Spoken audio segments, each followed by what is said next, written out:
آپ کے ابتدائی دور میں، اب یہ اگر صرف اس جملے کو اٹھا لیں کہ ان کی والدہ محترمہ جو ہیں، ظاہر والد گرامی تو آپ کے پردہ فرما چکے تھے، والدہ محترمہ جو ہیں وہ صرف اپنے شہزادے کے ساتھ موجود ہیں. اب والدہ محترمہ جو ہیں وہ اپنا فرما رہی ہیں کہ آپ کو جو ہے وہ اللہ کی راہ میں نے اللہ کے سپرد کیا، اب آپ سے بروز محشر ملاقات ہوگی. یعنی ابتدائی دور میں جو قربانی آپ نے دی ہے کہ اپنی ماں کو چھوڑا، اپنے گھر بار کو چھوڑا، اور اس کے بعد آپ تحصیل علم کے لیے چلتے ہیں، اور پھر جن مصائب، جن مشکلات، جن تکالیف کا آپ نے سامنا کیا وہ ذرا بتائیے، اور جس صبر و استقامت پہ مطلب جو ہے آپ کھڑے رہے اور ڈٹے رہے، وہ صاحب کمال ہے، بتائیے ذرا. بسم اللہ الرحمن الرحیم. یہاں پہ ایک چھوٹی سی بات میں پیچھے سے کنیکٹ کر کے ذکر آگے کروں گا. دیکھیں، غوث پاک رحمۃ اللہ تعالی علیہ کی والدہ نے اپنی اولاد کو اس لیے روانہ کیا تاکہ جا کر وہ علم دین سیکھیں. ہمارے یہاں پر مائیں جو ہیں وہ اولاد کو رزق کے حصول کے سلسلے میں تو روانہ کرتی ہیں، لیکن جب اولاد یہ کہے نا کہ مجھے علم دین سیکھنا، تو بعض اوقات روگ کے رکاوٹ بن جاتی ہیں کہ تم مولوی بنو گے. اور یہاں پہ غوث پاک کی والدہ یہ کہہ رہی ہیں کہ اب قیامت میں ہی ملاقات ہوگی، جاؤ تمہیں اللہ کی راہ میں وقف کر دیا. یعنی وہ پوری عمر جو ہے جا کے امریکہ میں، کینیڈا میں، یورپ میں، لندن کے اندر گزار لے، نوٹ کے چکر میں، ڈالر اور پاؤنڈز کے چکر میں، اس پہ خوش رہیں گے. لیکن اگر علم دین کے لیے مدرسے جانا چاہتا ہے تو اس کو وہاں پہ روک دیا جائے گا. بالکل، یہ ہمارے لیے ایک درس ہے. اچھا، پھر غوث پاک رحمۃ اللہ تعالی علیہ گئے تھے علم دین کے لیے، تو یہاں پہ ایک اور چیز یہ آ گئی کہ یہ شیخ طریقت تو ہیں، لیکن ساتھ ہی ساتھ جو ہے وہ عالم شریعت بھی ہیں. ٹھیک ہے نا، تو صرف شیخ طریقت ہونا کافی نہیں ہوتا، عالم شریعت ہونا بھی ضروری ہے، ورنہ اگر عالم شریعت نہ ہو تو شیخ طریقت کچھ بھی نہیں ہے. تو اسی لیے ہمیں اس بات پہ بھی غور کرنا ہے. اچھا، پھر جب آپ علم دین سیکھنے کے لیے جا رہے ہیں نا، تو آپ نے مصائب و آلام کو برداشت بھی کیا، لیکن علم دین نہیں چھوڑا. اور وہ مصائب و آلام ایسے نہیں تھے کہ بہت آسانی سے وہ جو استاد نے ڈانٹ دیا، آپ تھوڑا سا جو آپ کے دل پہ گرا گزرا، نہیں، بلکہ بھوک اور پیاس کی شدت تھی. آپ کی والدہ نے جو 40 دینار کا ذکر ہوا، وہ جو آپ کو دیے تھے نا، وہ جب ختم ہوئے تو اس کے بعد غوث پاک رحمۃ اللہ تعالی علیہ نے کسی کے آگے دستے سوال دراز نہیں کیا کہ مجھے کچھ کھانے کے لیے دے دیا جائے یا میری کوئی مدد کر دی جائے، نہیں، بلکہ آپ جو ہے وہ صبر و استقامت کے ساتھ چلتے رہے. اگر کچھ مل جاتا تو تناول کر لیتے بلا مانگے.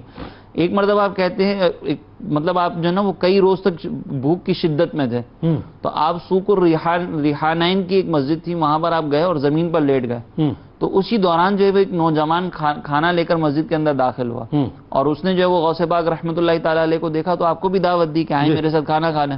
تو غوث پاک رحمۃ اللہ تعالی علیہ نے اس کو انکار کیا.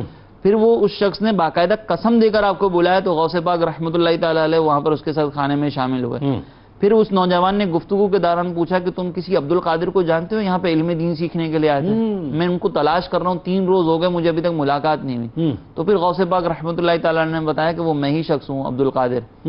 تو وہ شخص جو ہے نا وہ حیران ہوا، پریشان، اور تھوڑا سا جو ہے نا وہ یوں سمجھ لے ریزرو ہو گیا، اور غوث پاک رحمۃ اللہ تعالی علیہ کی بارگاہ میں عرض کرنے لگا کہ حضور، آپ کی والدہ نے کچھ رقم بھیجی تھی اور میں 3 دن سے آپ کو تلاش کر رہا تھا، کچھ مجھے بھی بھوک لگی تھی تو میں نے اس رقم میں سے کچھ کھانا وغیرہ لیا، اور یہ کھانا اسی کا ہے. اب میں آپ کا مہمان ہوں اور آپ میرے میزبان ہیں، یہ کھانا آپ تناول کریں.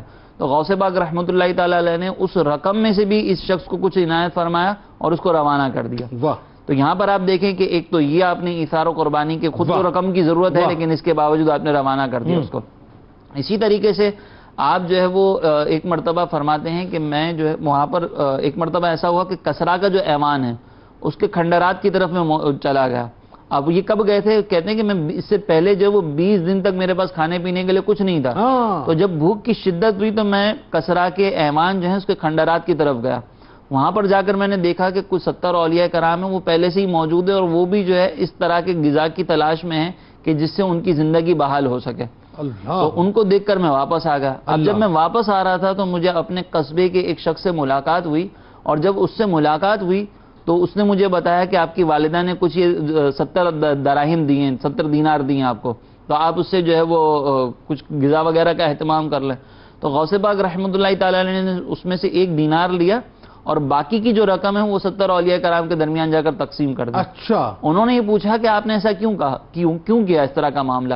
تو آپ یہ کہتے ہیں کہ میں یہ نہیں چاہتا تھا کہ میں تو اس رقم سے فائدہ اٹھاؤں اور تم ادھر بھوکے رہو، تو آپ نے ان کو دے دیا. اچھا، پھر وہ جو 1 دینار آپ کے پاس بچا تھا، ایسا نہیں کہ اس میں سے بھی خود ہی کھا لیا، بلکہ بازار سے کھانا لیا، غربا کو ساتھ بلایا اور ان کو ساتھ ملا کر کھانا شروع کر دیا. اور پھر اس کے بعد جو وہ غوث پاک رحمۃ اللہ تعالی علیہ کو وہ رقم جو آپ کی والدہ نے بھیجی تھی وہ شام تک ختم ہو چکی تھی. صبح آپ کو ملی، شام کو وہ ختم ہو گئی. اسی طرح ہم دیکھتے ہیں کہ غوث پاک رحمۃ اللہ تعالی علیہ رزق کی تلاش میں کسی مقام پر جاتے تھے اور وہاں پر آپ دیکھتے تھے نا کہ پہلے سے حاجت مند موجود ہیں تو آپ وہاں پر آ جاتے تھے، واپس آ جاتے تھے. وجہ اس کی یہ تھی کہ یہ اپنی حاجت پوری کر لیں، کہیں ایسا نہ ہو کہ میں وہاں پر شامل ہوں تو ان کے لیے مسائل ہو جائیں. اس مشقت کے بعد غوث پاک رحمۃ اللہ تعالی علیہ نے علم حاصل کیا اور وقت کے ایسے مفتی اور ایسے عالم بنے کہ پھر بغداد کے جتنے مفتیان کرام تھے وہ آپ کی طرف رجوع کرتے تھے.